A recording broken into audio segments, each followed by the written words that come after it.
Welcome back to another foreclosure clarity moment. This is a part 2 to fast track foreclosure, which is what I went through. Basically, from the beginning of the attorney's process to the end, it was between 5 and 6 months from the start of notifying for default to foreclosure auction. It was about a 6 month period. And my knowledge around foreclosures, I knew that was pretty fast. Now, I didn't really realize how fast they were moving, right? But there's a couple things that happened. So in hindsight, I remember the distressed property realtors, it was a couple of them that showed up at my door. So I'm saying a couple, but I think it was more than two.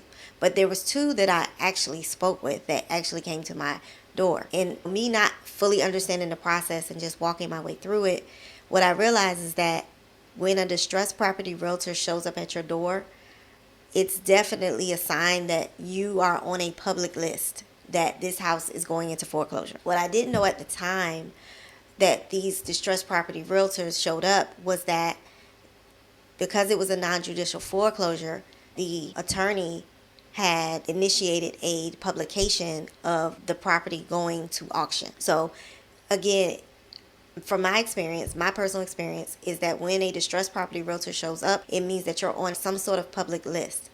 Initially, I thought, well, the lender has sent them here. But in hindsight, I believe that you're just on a public list, and the goal of the realtor is to get the listing, right? So they're kind of on a fact-finding mission.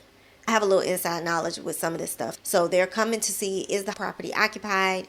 If you're able to speak to the person in the property, then they're typically trying to get more information. So there was a few realtors that visited my home, and then there was one that was pretty consistent throughout. But they're just doing their job as realtors. They are looking at this as a potential home for sale that they can make a commission on, right? That's what I pretty much think their role in all of this is. In hindsight, I realized that was a clue, because initially I believed that, the lender must have sent someone to check on the property. But I just believed my property was on a list, it was public, and those that checked those lists started to come to the property to check it out. Now, how did I find out that my property was actually listed for auction? It was actually another attorney that, I guess their method is to send out correspondence mail that says, hey, we see you're on the list. So that's how I ended up finding out that I was on a list for a foreclosure auction. And I was very alarmed. I realized they just basically ignored me, and this is it.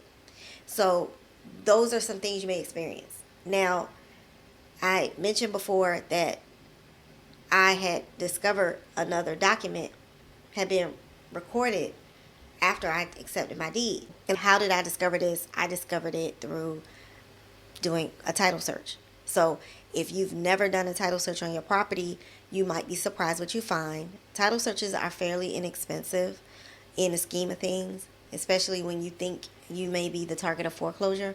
Get a title search for your property. Know what has been put on the record, okay? Again, you may be surprised. Okay, so I'm going to end this one here. This is it for another foreclosure clarity moment.